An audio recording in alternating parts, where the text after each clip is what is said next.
اعوذ باللہ من الشیطان الرجیم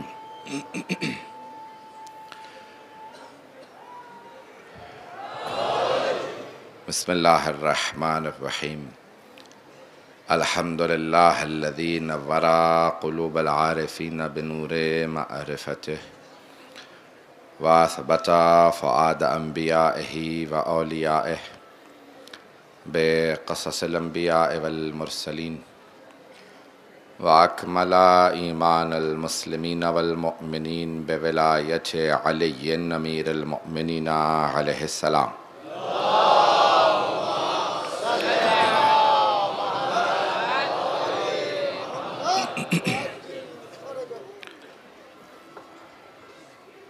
والصلاة والسلام والتحية والإكرام على أفضل الموجودات العبد المؤيد والرسول المسدد المصطفى الأمجد المحمود الأحمد أعني أبا القاسم محمد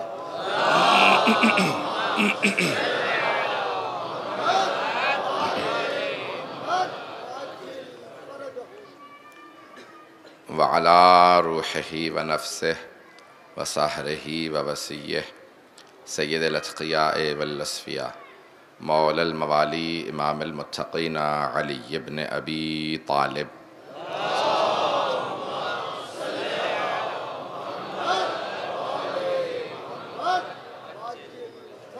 وعلی اوصیائہ لا سیما بقیت اللہ فی الارضین روحی وارواح العالمین لتراب مقدمہ الفدا واللعنة الدائمة على أعدائهم أجمعين من الآن إلى قيام يوم الدين أما بعد فقد قال أبو عبد الله جعفر بن محمد الصادق عليه الصلاة والسلام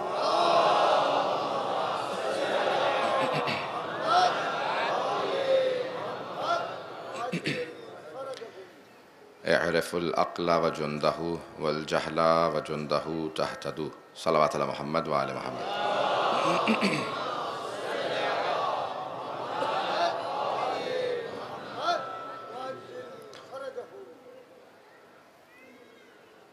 عشرہ مجالس جاری رہا، کل شام غریبہ ہیں، پرسوں آخری مجلس ہے۔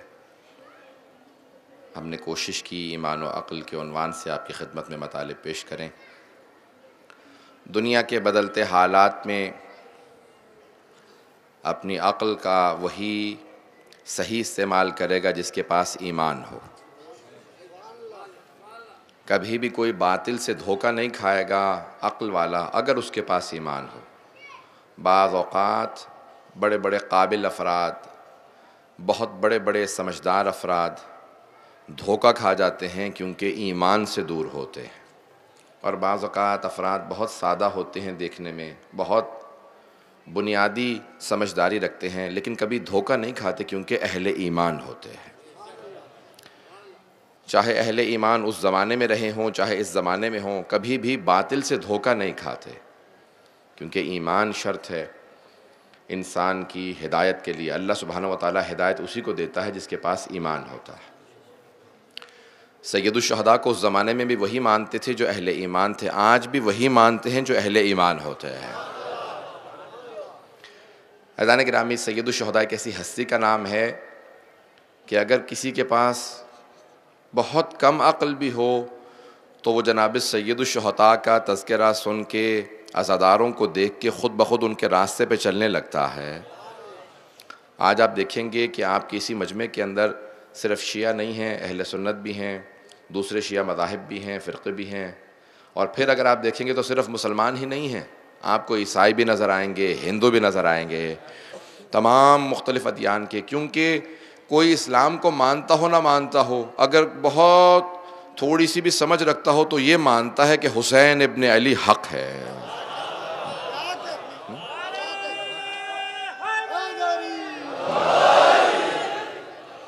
میں جانتا ہوں بہت بہت دور دور تک مجمع ہے، آج جہاں پہ بھی آپ جائیں گے پوری دنیا میں بہت ذمہ داری سے پیش کر رہا ہوں، میں نے بہت دنیا کے سارے بر اعظموں میں سفر کیا صرف اور صرف ذکر سید الشہداء کے لیے۔ آج آپ چلے جائیے آسٹریلیا، نیوزی لینڈ سے لے کے جاپان، چین، پوری دنیا کے کوئی خطہ ایسا نہیں ہے، افریقہ کا کوئی ملک نہیں ہے، یورپ کا کوئی ملک نہیں ہے، امریکہ کا کوئی اسٹیٹ نہیں ہے، چاہے جنوبی امریکہ میں چلے جائیں، مرکزی امریکہ میں چلے جائیں، کینیڈا، کہیں پہ چلے جائیں، بڑے سے بڑے چھوٹے سے چھوٹے شہر میں آج ذکر سید الشہداء برپا ہے۔ دو معجزے، عجیب و غریب معجزے ہیں، ایک 13 رجب کا کہ جیسے ہی 13 رجب آتی ہے دوبارہ خانہ کعبہ کی دیوار شق ہو جاتی ہے، اور جیسے ہی شب عاشور آتی ہے تو خاک کربلا دوبارہ سرخ ہونے لگتی ہے۔ تو جناب سید الشہداء کے زندہ معجزات آپ دیکھیں گے، یہ جو آپ عزادار دیکھ رہے ہیں یہ جناب سید الشہداء کا زندہ معجزہ ہے۔ یہ آج پوری دنیا میں آپ سے ایک سوال کروں، کہیں دنیا میں آپ نے دیکھا ہے کہ دعوت کے بغیر لوگ آ جائیں؟ کہیں پہ کوئی کسی کی بغیر دعوت کے نہیں آتا، لیکن آپ ویسے ہی صرف لکھ کے لگا دیں یہاں مجلس حسین ہونے والی ہے، اب آپ کو دعوت دینے کی ضرورت نہیں ہے، خود بخود عزادار آنے لگیں گے۔ یہ زندہ معجزہ ہے سید الشہداء کا۔ یہ کیوں؟ کیونکہ جناب ختم مرتبت نے جناب سیدہ سے وعدہ کیا تھا، ہے میری لخت جگر، اللہ نے مجھ سے وعدہ کیا ہے تا قیامت حسین کا نام صرف باقی ہی نہیں رہے گا، اس ذکر کی حرارت مومنوں کے دلوں میں ایسی رہے گی کہ کبھی بھی سرد نہیں ہوگی۔ یہ آپ کے جو دلوں میں حرارت ہے، یہ جناب سیدہ سلام اللہ علیہا کی دعا کا اثر ہے جو آپ کے دلوں میں یہ حرارت باقی ہے۔ جب پہلی مرتبہ ہمارے یہاں لندن میں علم حضرت عباس نصب کیا گیا تھا تو مرحوم عاشور کاظمی بہت بڑے شاعر تھے، انہوں نے کہا تھا زہرا تیری دعا ہے، زینب تیرا کرم ہے، لندن کی سرزمین پہ عباس کا علم ہے۔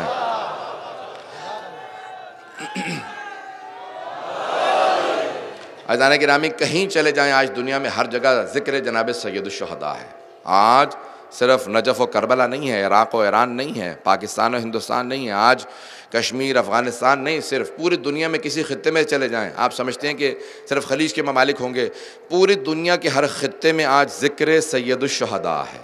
یہ وہ وعدہ ہے جو جناب سرور کائنات نے جناب سیدہ سے کیا تھا۔ جناب سیدہ نے جو دعا کی تھی کہ اگر میرا بیٹا مظلوم مارا جائے گا کون ماننے والا ہوگا، کہا 72 تھے کربلا میں، لیکن آج ان 72 کے ماننے والے پوری دنیا میں موجود ہیں، اور جو مسلمان نہیں ہیں وہ بھی حسین ابن علی کو مانتا ہے۔ آج جناب سید الشہداء کا تذکرہ، تو یہ عقل اور ایمان یہ بہت بڑی نعمتیں ہیں۔ میں دو باتوں کو آج آپ کے سامنے پیش کروں گا۔ آج اب فضائل کی شبیں نہیں رہیں، لیکن انسان اپنے ایمان کو بڑھانا چاہتا ہے تو یہی فرش عزیہ پہ آنا، خدمت کرنا، آتے رہنا، یہ بہت بڑی سعادت ہے۔ انسان کی عقل تبرک، یہ جو جناب سید الشہداء کے نام سے منسوب ہوتا تبرک، اسے کھانے سے عقل بھی بڑھتی ہے، ایمان بھی بڑھتا ہے۔ اور ایک اور بات کہہ دوں، کبھی گریز نہ کریں۔ بہت سے لوگ کہتے ہیں تبرک ہے ہم اپنے پاس رکھیں گے، نہیں، سب کو تبرک دیجئے، حتیٰ وہ جو کہتے ہیں میں شیعہ نہیں ہوں اسے بھی تبرک دیں، اس تبرک کا اثر یہ ہوگا اس کے دل میں حسین کی محبت آئے گی۔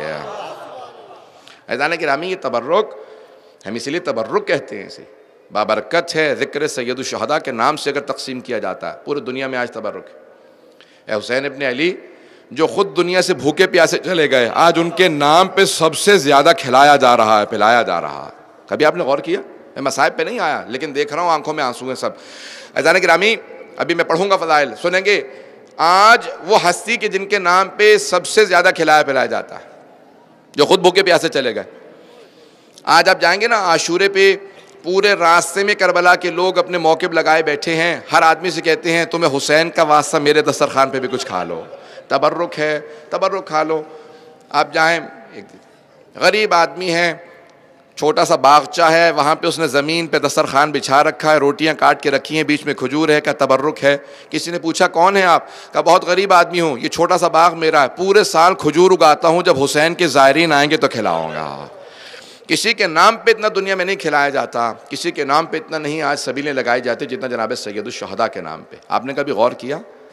اللہ سبحانہ و تعالیٰ کا وعدہ ہے جو میرے نام پہ قربانی دے گا اس کا نام ہمیشہ بلند رہے گا۔ جناب سید الشہداء نے قربانیاں پیش کی، آج ان کے نام پہ دنیا میں سب سے زیادہ کھلایا پلایا جاتا ہے۔ یہاں تک کسی نے ایک کلپ بھیجا کہ کوئی ہندو خاتون ہے، وہ کسی امام بارگاہ میں گئی، کہا ہم نے پچھلے سال منت مانی تھی، ہماری منت پوری ہو گئی ہے، تو میں نے یہ نظر پکوائی ہے۔ اب سب ہچکچا رہے تھے کہ ہندو خاتون کا ہاتھ لگا ہوگا کیسے لیں، تو اس نے کہا گھبراؤ مت، میں جانتی ہوں آپ ہمارے ہاتھ کا نہیں کھاتے، میں نے ایک سید زادے سے درخواست کی تھی کہ تبرک ہمارے لیے پکا دے، کیونکہ میں نے آپ کے جد کے لیے مجلس کرانی ہے۔ عزیزان گرامی، پوری دنیا کو احساس ہے حسین ابن علی کون ہے۔ آج اپنے دلوں میں جھانک کے دیکھیں، آپ کو احساس ہوگا حسین ابن علی کی عظمت کیسی ہے۔ آج خود بخود بغیر دعوت کے ہر انسان خود پوچھ رہا ہوتا ہے عاشورہ کب آنے والا ہے، شب عاشور کب ہے۔ جو نہیں بھی مانتے، آج پوری کراچی میں آپ دیکھیں گے ہر جگہ پہ اہتمام ہو رہا ہے۔ کئی لوگوں سے سوال کریں گے آپ شیعہ؟ نہیں، میں شیعہ نہیں ہوں، لیکن حسینی ہوں، میں حسین ابن علی کا ماننے والا ہوں۔ تو جناب سید الشہداء کے یہی انسان کا، یہاں پہ انسان کی عقل دم بخود رہ جاتی ہے کہ انسان وہ حسین جن کو کربلا میں گھیر کے 72 کے لشکر کے ساتھ مار دیا گیا، لیکن آج سب سے زیادہ نام ہی حسین ابن علی کا ہے۔ چند جملے میں فضائل کے پیش کرنا چاہتا ہوں جناب سید الشہداء کے، تاکہ ایمان میں اضافہ ہو جائے۔ اگر بہت زیادہ پریشان ہوں تو جناب سید الشہداء کی نیت کر کے صلوات پڑھتے چلے جائیں گے تو آپ کے خود بخود اس کام میں آسانی آ جائے گی۔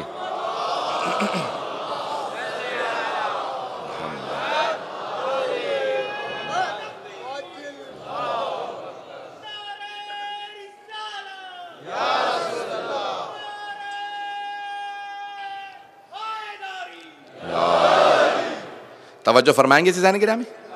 تو بہت مختصر سے مسائل میں آپ کی خدمت میں پیش کروں گا کہ آج میں دیکھ رہا ہوں بہت سے افراد صرف کھڑے ہیں، کہیں بیٹھنے کی جگہ نہیں ہے۔ پوری دنیا آج استقبال کر رہی ہے۔ حسین ابن علی کے نام پہ لوگ اتنی زحمتیں کیوں اٹھاتے ہیں؟ کیونکہ جانتے ہیں جتنی زحمت جناب سید الشہداء نے اٹھائی ہے کسی نے نہیں اٹھائی ہے۔ تو آج سب سے زیادہ نام، آج دنیا میں سب سے زیادہ تذکرہ سید الشہداء کا ہے، ان کے نام پہ سب سے زیادہ۔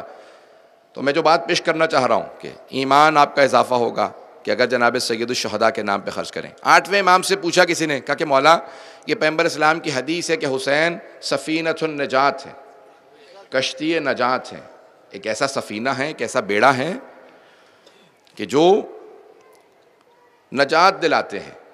تو امام رضا نے فرمایا نحن کلنا سفن النجات، ہم سب کے سب نجات کی کشتیاں ہیں، ولیکن سفینۃ جدنا الحسین اسرا، لیکن ہمارے جد حسین کی کشتی سب سے زیادہ تیز ہے۔ اگر بہت زیادہ پریشان ہو تو حسین کا واسطہ دینا، خدا اس واسطے کو رد نہیں کرتا۔ ذکر سید الشہداء آج جتنا ہو سکے اسی ایک جملے کو دہراتے رہیے گا، اللہم لعن قتلۃ الحسین و اصحابہ، اے حسین آپ کے اور آپ کے اصحاب کے قاتلوں پہ لعنت ہو۔ آج پوری دنیا کی تسبیح یہی ہے۔ تو میں پیش کروں گا آپ کے سامنے چند چیزیں ہیں جو انسان اپنے ایمان اور عقل کے ذریعے دیکھے تو صرف جناب سید الشہداء کو اللہ نے واقعہ کربلا کی وجہ سے عطا کی۔ اگر سننا پسند فرمائیں گے کچھ دیر، چند جملے فضائل کے۔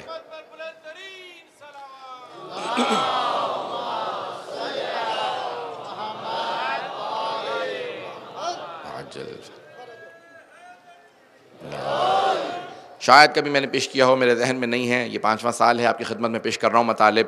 تو عزیزان گرامی چند ایسے فضائل ہیں جو مخصوص ہیں سید الشہداء سے۔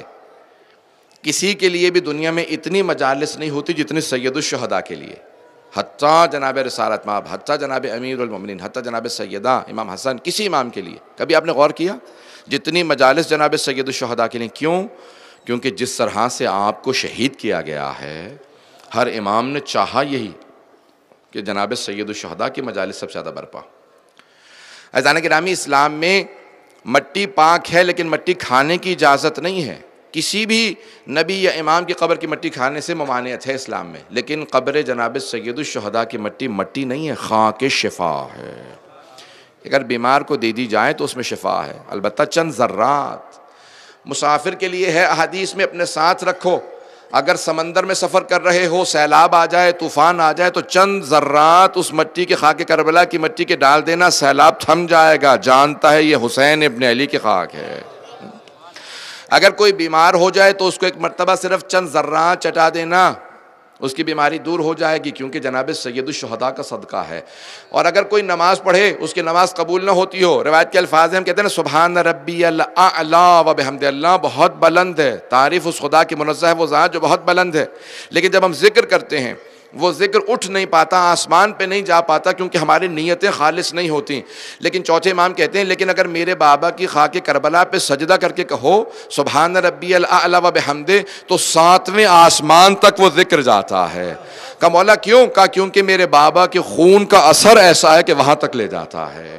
عزیزان گرامی جناب سید الشہداء کے معجزات ہیں، کہیں پہ بھی چلے جائیں تو وہاں 3 دعائیں ایک ایک دعا ہر جگہ مستجاب ہوتی ہے سوائے خانہ کعبہ کی اور حرم سید الشہداء کی، کہ پہلی 3 دعائیں مستجاب ہیں۔ پروردگار کے حرم کی وجہ سے مکہ کو مکرمہ کہا جاتا ہے، نبی اکرم کی عظمت کی وجہ سے، ان کے حرم کی وجہ سے مدینہ کو منورہ کہا جاتا ہے، جناب امیر علیہ السلام کے حرم کی وجہ سے نجف کو اشرف کہا جاتا ہے، مشہد کو مقدس کہا جاتا ہے۔ لیکن یا صرف عرش معلیٰ کو عرش معلیٰ کہا جاتا ہے، یا پھر کربلا کو کربلا معلیٰ کہا جاتا ہے؟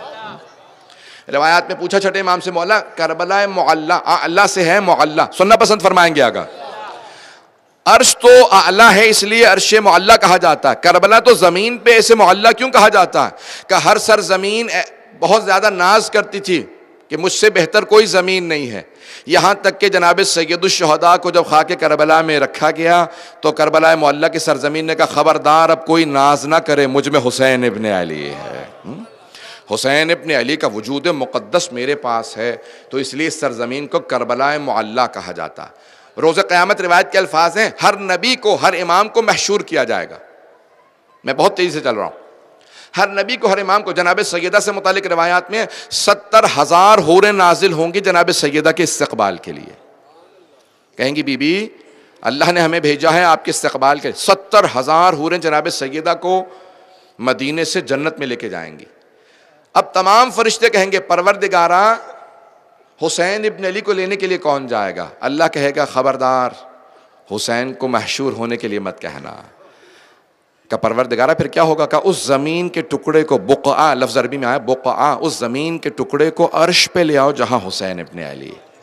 فرشتے کہیں گے پروردگارہ کیوں؟ کہا حسین بہت زخموں سے چور چور ہے، حسین ابن علی بہت زخموں سے چور چور ہے، اس زمین کے ٹکڑے کو عرش پہ لے آؤ۔ اگر میں چند جملے پیش کر پایا آج تو آج ابھی میں اپنے ماتمی بھائیوں سے درخواست کروں گا، کچھ دیر چلتے رہیں گے، ماتم ضرور کیجئے گا، کوئی ماتم سے نہیں روکتا، لیکن تھوڑے مصائب سن لیجئے گا، آپ کو ماتم میں بھی زیادہ مصائب محسوس ہوں گے اگر مصائب چند جملے سن لیں گے۔ 5 سے 10 منٹ کی میں آپ کو زحمت دوں گا۔ عزیزان گرامی، شب عاشور ہے تو کائنات کے اندر سب سے زیادہ محبتیں جناب سید الشہداء کو، سب سے زیادہ فضائل مصائب جناب سید الشہداء کے، سب سے زیادہ مصائب جناب سید الشہداء کے۔ میں بھی مصائب پہ نہیں آ رہا، چند اور جملے سن لیجئے۔ تو جناب سید الشہداء کو کیوں اتنی محبتیں دی گئیں؟ کیونکہ سب جانتے تھے انبیاء کی جو قربانیاں جناب سید الشہداء پیش کریں گے وہ کسی اور نے پیش نہیں کی ہیں۔ عزیزان گرامی، اگر کسی خاندان میں کسی نے ایک قربانی پیش کی ہو تو ہمیشہ اس کا نام باقی ہے۔ جناب ابراہیم نے ایک بیٹا راہ خدا میں ذبح کرنا چاہا تھا، اللہ نے حج کا اہتمام کیا۔ ایک بیٹا قربان کرنا چاہا تھا، حج کا اہتمام۔ اب سمجھ میں آیا کربلا میں زیادہ زائر کیوں جاتے ہیں، حج سے بھی زیادہ زائر کیوں جاتے ہیں؟ کیونکہ وہاں ایک بیٹے کی قربانی تھی، یہاں 18 جوانان بنی ہاشم کو دیا۔ سید الشہداء نے 18 جوان قربان کیے ہیں، کہیں کوئی علی اکبر ہے، کہیں کوئی حضرت عباس ہیں، کہیں جناب قاسم ہیں، اون و محمد ہیں، حتیٰ جناب علی اصغر ہیں۔ تو اتنی قربانیاں جہاں پیش کی گئی ہوں دنیا کے اندر، کسی کے لیے اتنی محبتیں پروردگارہ کیوں؟ کہا کہ نہیں، جناب سید الشہداء نے جو قربانیاں دی ہیں میدان کربلا میں، انبیاء لرزتے نظر آئیں گے۔ روایت کے الفاظ ہیں حضرت ایوب کی، قرآن کے اندر آیت ہے کہ جب تک قیامت تک جناب ایوب کا صبر میں نام باقی رہے گا۔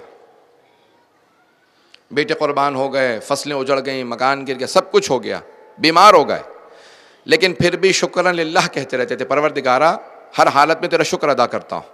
لیکن جیسے ہی ان کی ناموس پہ حرف آیا، ان کی زوجہ حضرت یوسف کی بیٹی تھی، جیسے ہی حرف آیا نا، لوگ کہنے لگے کہ بھئی اب یہ گھروں میں کام کرتی ہیں، ان سے کہو کہ اپنے بال کاٹ کے دے دیں، برقعے میں ہوتی ہیں، اگر صرف بال کاٹ کے دے دیں کہ یہ یوسف کی بیٹی ہیں۔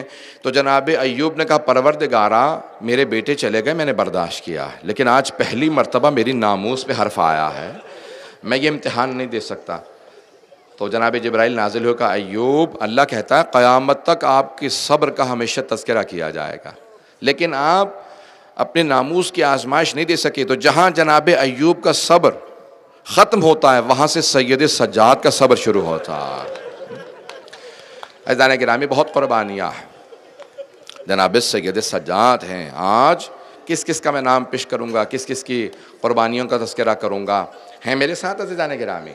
آج تو شب مصائب ہے، آج تو مصائب پڑھنے ہی کی ضرورت نہیں ہے، لیکن میں تمہید باندھ رہا ہوں، جملے نہیں کہہ رہا ہوں۔ تو سب نے، اصحاب نے، صحابہ نے، سب نے۔ یہاں پہ میں ایک سوال پیش کرنا چاہتا ہوں، ہر میدان میں اہل بیت سب سے آگے نظر آتے ہیں، سنیں گے فضائل کا جملہ، اہل بیت سب سے آگے نظر آتے ہیں ہر جنگ میں، جناب امیر ہر جنگ میں سب سے آگے ہیں، اصحاب بعد میں شہادت دیتے ہیں، مولا پہلے جنگ کر رہے ہیں۔ لیکن کربلا میں بالکل نظام الٹا نظر آتا ہے، اصحاب پہلے جا رہے ہیں، پھر اہل بیت سب سے آخر میں سید الشہداء۔ کبھی غور کیا کیوں؟ عزیزان گرامی، ہر جنگ میں مرنا مشکل تھا، جینا آسان تھا۔ میں جملہ کہہ گیا ہوں، ہر جنگ میں مرنا مشکل تھا، جینا آسان تھا، اس لیے مرنے کے لیے پہلے اہل بیت آگے جایا کرتے تھے۔ لیکن کربلا میں جینا مشکل تھا، مرنا آسان تھا۔ بھوک پیاس کے ساتھ جینا بہت مشکل ہوتا ہے، تو مولا نے کہا پہلے اصحاب چلے جائیں، جنت میں چلے جائیں پہلے، پھر اس کے بعد اصحاب کے بعد ایک ایک مرتبہ اہل بیت کو بھیجتے رہے۔ سب سے آخر میں جس نے سارے لاشیں اٹھائے، جس نے پورا دن لاشیں اٹھائے، پورا دن قربانیاں دیں، ایک ایک لاشا اٹھایا۔ لیکن اے حسین، آپ کی عظمتوں کو سلام، جس حسین نے جناب حبیب کا لاشا اٹھا لیا، جناب مسلم نے اوسجا کا، حتیٰ جناب عباس کا لاشا اٹھا لیا، یہاں تک کہ حضرت علی اکبر کا لاشا اٹھا لیا، وہ حسین جب ایک چھوٹا سا لاشا لے کے چلے تو 7 قدم آگے لیتے تھے، 7 قدم پیچھے لیتے تھے، اور بار بار کہتے تھے انا للہ و انا الیہ راجعون، رضا بقضائہ و تسلیما لامرہ۔ عزیزان گرامی، شب عاشور ایک ایسی رات ہے جس میں بہت زیادہ مصائب ہیں۔ میں مصائب شروع کروں گا لیکن روک دوں گا، کیونکہ آپ میں سے بہت سے برداشت ہی نہیں کر پاتے ہیں سخت مصائب، اور میں سخت مصائب پڑھنے کا عادی ہوں۔ بڑے بڑے علماء کہتے ہیں بے شک فضائل میں مختصر اختصار کر لینا، مصائب پہ کوئی بھی سمجھوتا نہ کرنا۔ اہل بیت کی عظمت کا ان کے مصائب سے اندازہ ہوتا ہے، جن کے اتنے فضائل تھے ان کے اتنے مصائب۔ ایک جملہ کہہ کے آگے بڑھوں گا، ابھی میں مصائب پہ نہیں آیا، میں ایک جملہ کہوں گا، کوئی علی کی بیٹیوں کو پھول بھی نہ مارتا، کوئی پھول بھی نہ مارتا، لوگوں نے پتھر بھی مارے۔ عزیزان گرامی، آج شب عاشور ہے، سنیں گے بھی، میں پڑھوں گا۔ جناب سید الشہداء نے جناب عباس سے کہا میں نے آج کی رات کو 3 حصوں میں تقسیم کیا ہے، ایک رات میری عبادت کے لیے ہے، خدا سے راز و نیاز کر رہے ہیں، ایک رات میرے اصحاب کے لیے ہے، اور تیسرا حصہ میرے آل کے لیے ہے، میرے اہل بیت کے لیے۔ جب اصحاب کے پاس گئے نا تو ایک ایک سے بات کر رہے ہیں، کبھی جناب زہیرقین سے بات کرتے ہیں، جناب حبیب ہیں، جناب مسلم نے اوسجا، جناب سعید، سب سے۔ پھر اس کے بعد آئے اہل بیت کے پاس۔ سب سے بڑی آزمائش جناب سید الشہداء کے لیے اپنی بہنوں کا پردہ تھا۔ اب آئے اہل بیت کے پاس بیٹھے، ایک ایک کو دیکھتے جاتے تھے، اور سید الشہداء انہیں دلاسا بھی دیتے تھے، گریہ بھی کرتے تھے۔ اب جناب سید الشہداء جانتے ہیں وہ وقت نہیں رہا کہ میں ان کو دلاسا دوں، اب ان کے ذہن کو تیار کرنا بہت ضروری ہے، کیا ہونے والا ہے۔ تو اب جناب سید الشہداء نے اس آخری شب میں، اس شب میں جو شب عاشور گزر رہی ہے، ایک مرتبہ کا بہن زینب، میں نے سب کو آپ کو سونپا ہے۔ پھر ایک ایک مرتبہ بلانا شروع کیا، کہا زینب میں نے سکینہ کو آپ کو سونپا، میں نے رقیہ کو آپ کو سونپا، ام کلثوم کو آپ کو سونپا، یہ آپ کی حفاظت میں ہیں۔ پھر ایک مرتبہ کہا میں نے رباب کو آپ کے سونپا۔ جملے کہتے رہے، پھر ایک جملہ کہا کہ اے زینب میں نے سید سجاد کو آپ کو سونپا۔ اب سمجھ میں آیا یہ شام غریبہ میں بی بی بار بار خیمے میں کیوں جاتی تھی، جلتے ہوئے خیمے کی کیوں؟ کیونکہ محافظ امامت ہیں جناب زینب۔ شام غریبہ میں امامت کو بچانے والی کی جلتے خیمے سے ایک مرتبہ کوئی ایسا نہ ہو کہ گھوڑوں کے ٹاپوں میں امام سجاد کو رون دے۔ وہ ظالم چاہتے یہی تھے امامت کا نور بجھ جائے، لیکن قدرت کو ضد تھی کہ نہیں، حق نہیں جھکنا چاہیے، حق نہیں مٹنا چاہیے۔ تو عزیزان گرامی، سید الشہداء اس شب میں اپنے اصحاب کے پاس، پھر اہل بیت۔ ایک جملہ جناب زینب سے منقول ہے، بہت سی کتابوں میں موجود ہے، کہ جناب زینب کبریٰ نے کہا بھیا آپ نے اپنے اصحاب کو آزما تو لیا ہے، کہیں یہ چھوڑ کے تو نہیں چلے جائیں گے؟ بابا کو اصحاب چھوڑ گئے تھے، بھیا حسن کو اصحاب چھوڑ گئے تھے، تو خیمے کے باہر جناب حبیب گزر رہے تھے، جناب حبیب کے کانوں میں آواز آ گئی، آپ نے آواز دی کہا او اصحاب حسینی، اے انصار حسینی خیموں سے باہر آ جاؤ، اپنی وفاداریوں کا ثبوت دینا ہے علی کی بیٹی کو۔ جناب حبیب نے تلوار کھینچی، کہا کہ اے علی کی بیٹی اگر آپ حکم دیں ہم اپنی تلواروں سے اپنی گردنیں کاٹ دیں گے۔ تو جناب زینب نے رو کے کہا کہ اماں میرے بھائی حسین کے اصحاب بہت وفادار ہیں۔ سید الشہداء نے کہا بہن جیسے اصحاب انصار اللہ نے مجھے دیے ہیں ویسے نہ میرے نانا کو ملے، نہ میرے بابا کو، نہ میرے بھائی حسن کو، میرے انصار وفادار ہیں۔ میں نے بہت کوشش کی آرام آرام سے لے کے چلوں مسائل تاکہ کوئی جلد بازی نہ کرے۔ آج جلد بازی نہ کیجئے گا، آرام آرام سے گریہ کرتے رہیں، لیکن آج میں کہوں گا ہر آنکھ میں آنسو ضرور آنا۔ آج کوئی آئے نہ آئے مجلس میں 3 بیویاں ضرور آئیں گے، آپ کے آنسوؤں کو رومال میں لے کے جائیں گی۔ پہلی بیوی جناب سیدہ ہے، بیوی ہمارے ان آنسوؤں کو اپنے رومال میں جگہ دیجئے گا۔ دوسری بیوی ذرا مسرات سے کہیے گا ذرا دیکھتی تو رہیں کسی کے پہلو میں جناب زینب نہ بیٹھی ہوں۔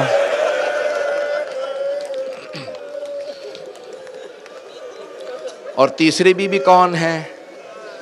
بچیاں تلاش کریں۔ اگر کسی بیوی کے کانوں سے خون بہتا دیکھیں، نہیں ابھی کوئی زنجیر زنی نہیں شروع کرے گا، ماتمیوں سے میں درخواست کروں گا ابھی نہیں، ماتمیوں سے میں درخواست کروں گا ابھی نہیں، ماتم نہیں شروع کریں گے ابھی، میں بھی پڑھوں گا مصاحب کو۔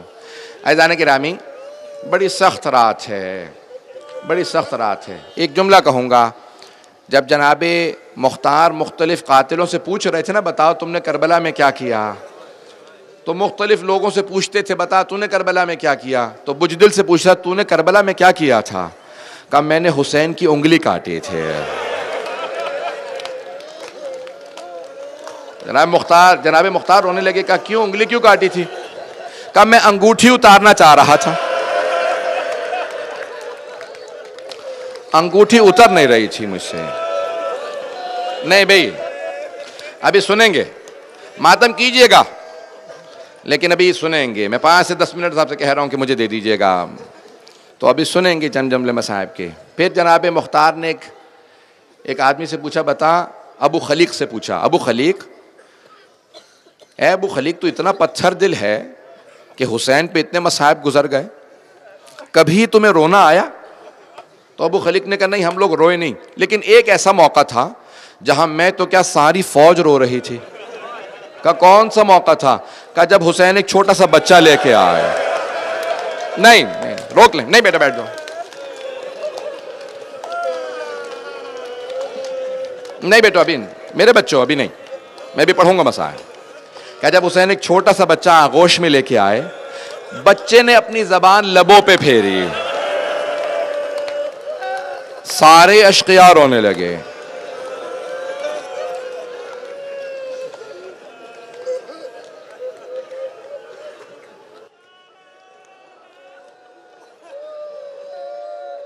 بس بھئی سنیں گے؟ نہیں بیٹھ جائیں ابھی میں پڑھوں گا، بیٹھ جائیں میں بھی پڑھوں گا، بیٹھ جائیں ابھی، سنتے رہیں آپ لوگ اندر، کوئی میں ابھی کہہ رہا ہوں ماتم ابھی سنیں گے ابھی مصاحب کو، میرے ساتھ ہے توجہ لوگوں کے، 2 جملوں کی زحمت دے رہا ہوں میں تو بھی، مجھ سے اگر آپ کہیں نا شب عاشور 2 گھنٹے مصاحب پڑھو، میں 2 گھنٹے پڑھ سکتا، اور میرا وعدہ ہے مصائب ختم نہیں ہوگا، بس بھی ایک جملہ میں کہہ رہا ہوں۔ ایک ایسا وقت آیا جناب سید الشہداء نے اپنے ہاتھ میں بچے کو لیا، میدان میں لے کے آیا، کہا اگر تمہارے نزدیک کوئی مجرم ہے تو میں ہوں، میں نے یزید کی بیعت نہیں کی، بچے کا کیا قصور ہے، اسے پانی پلا دو۔ بس ایک مرتبہ حرملہ یزید نے، ایک مرتبہ عمر سعد نے کہا حرملہ اقطع کلام الحسین، حسین کی کلام کو بند کر دو، حرملہ نے تیر رکھا، چلانا چاہا، جیسی تیر چلانا چاہا نا تو تیر گر گیا، دوسری مرتبہ تیر رکھا، تیر گر گیا، جب تیسری مرتبہ اس نے تیر اٹھایا نا تو عمر سعد نے کہا حرملہ کیا بات ہے، تجھ سے ایک بچے کو نہیں مارا جا رہا؟ کہا جب بھی میں مارنا، میری طرف دیکھیے گا، کہا جب بھی مارنا چاہتا ہوں کوئی برقع پوش بی بی برقع پھیلا کے کہتی ہے حرملا تیری بھی اولاد ہے، میرے بچے کو نہ مار۔ حرملا نے تیر چلایا، کان سے لے کے کان تک گلا چھدا۔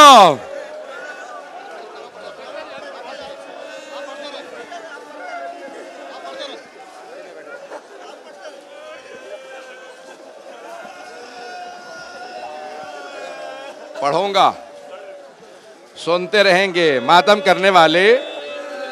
ایک مرتبہ کہیے گا حسین آپ کے علی اصغر کا بڑا صدمہ ہے۔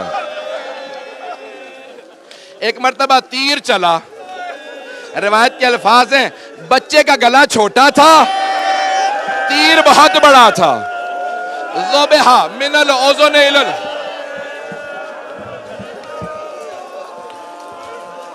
بچے کا گلا چھوٹا تھا، بچے کا گلا چھوٹا تھا، تیر بڑا تھا، 3 منہ تھے، کان سے گیا دوسرے کان سے نکلا۔ حسین نے لاشا اٹھایا، خیموں میں واپس چلے۔ ایک مرتبہ 7 قدم آگے لیے، 7 قدم پیچھے لیے، کہتے جاتے تھے اِنَّا لِلَّهِ وَإِنَّا إِلَيْهِ رَاجِعُونَ رِضًا بِقَضَائِهِ وَتَسْلِيمًا لِأَمْرِهِ۔ یا حسین یا حسین یا حسین یا حسین۔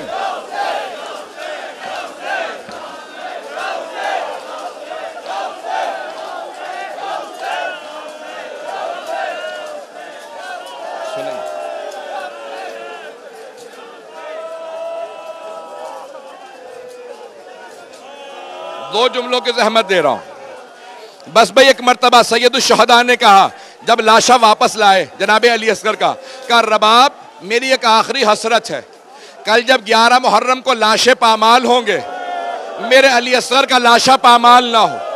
مولا حسین نے قبر کھودی، لاشا رکھا، قبر کو بند کیا۔ 11 محرم کا دن نکلا، انہوں نے ہر لاشے کا سر کاٹا، نیزے پہ بلند کیا۔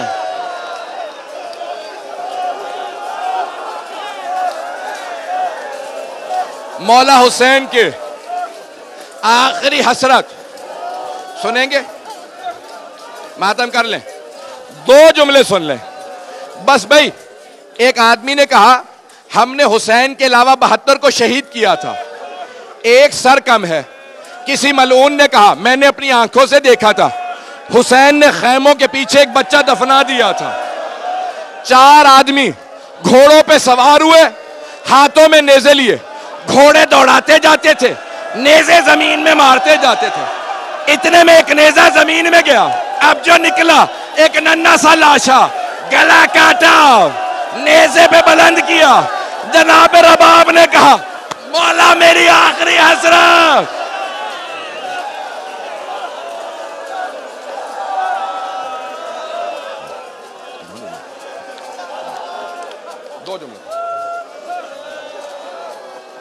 عزادارو، اے میرے ماتمیوں، ایک جملہ کہہ دوں جناب سید الشہداء کی شہادت کا، میں پڑھ نہیں پاؤں گا۔ اب میرے ماتمی کہہ رہے ہیں ہم سے برداشت نہیں ہو رہا، مجھ سے کہتے ہیں بند کر دیں، بس ایک جملہ جناب سید الشہداء کی شہادت کا کہوں گا۔ سارے انبیاء کی ارواح موجود تھیں، جناب ختمی مرتبت دیکھ رہے تھے، امیر المؤمنین دیکھ رہے تھے، جناب سیدہ امام حسن مجتبی، سب۔ ایک ایسا وقت آیا آسمان سے آواز آئے، یا ایتھا النفس المطمئنہ ارجعی الی ربک راضیۃ مرضیہ۔ حسین پشت ذوالجناح سے زمین پہ آئے، پیش کروں آپ کے سامنے۔ جب زمین پہ آئے عمر سعد نے کہا کوئی آگے بڑھو حسین کو مارو۔ شمر آگے بڑھا، سر سے امامہ اتارا، بالوں میں ہاتھ ڈالا، خنجر اٹھایا، جب تلوار چلے جناب سیدہ نے ہاتھوں کو رکھا، شمر مت مار، میں نے چکیاں پیس کے پالا تھا۔